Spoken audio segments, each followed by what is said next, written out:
बघा, दोन उमेदवार असणाऱ्या एका निवडणुकीत 135 मतं अवैध ठरली.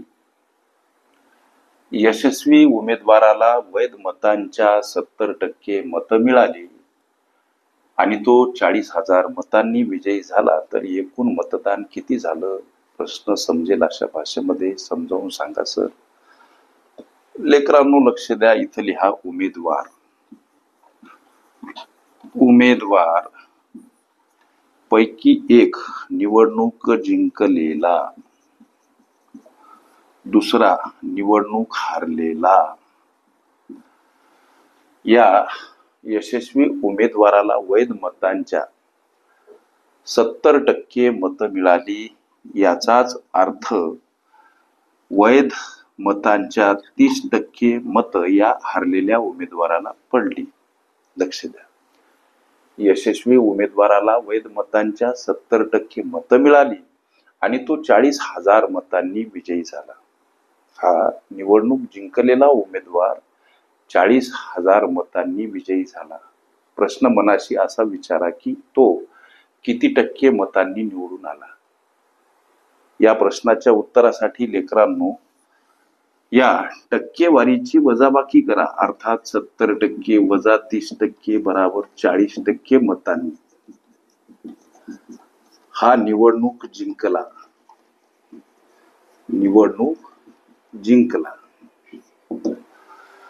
लक्ष द्या, प्रश्न एकूण मतदान किती झालं? हा जिंकलेला उमेदवार 40% मतांनी जिंकला. लक्ष द्या, वैध मतांच्या 70% मतं ह्याला, तर वैध मतांच्या 30% मतं हारलेल्या उमेदवाराला मिळाली. मतातील किंवा मतांच्या टक्केवारीतील फरक 40%. अर्थातच 40% मतांनी हा निवडणूक जिंकला. याला नावं द्यायचे झाल्यास हा ए आणि हा बी. आता इथं प्रश्न असा करा की अशी कोणती संख्या आहे जिचे 40% म्हणजे हे 40,000. लक्ष द्या, त्यासाठी अशा पद्धतीची मांडणी x गुणीला 40% मांडताना अपूर्णांक स्वरूपात 40 छेदस्थानी 100 असे मांडा. समोर 40,000. लेकरांनो 40 आणि x यांचा गुणाकार छेदस्थानी 100 बराबर 40,000. आता 40 x ला एकटं करू. 40,000 कडे जाताना 100 गुणीला. आता x ला एकटं करा. 40,000 गुणीला 100 कडे जाताना 40 भागीला. आणि हा 40 एक 40 एक न गेलेला भाग, त्यावर हे 3 शून्य. अर्थात x बराबर 1000 आणि त्याला गुणीला 100. अर्थात हा गुणाकार काय तर 1 1 1 आणि त्यावर 5 शून्य. 1,00,000 हे x उत्तर मिळालं. x बराबर 1,00,000. आता यामध्ये अवैध मत आहेत काही आणि त्यांची संख्या आहे 135. ही बेरीज करा.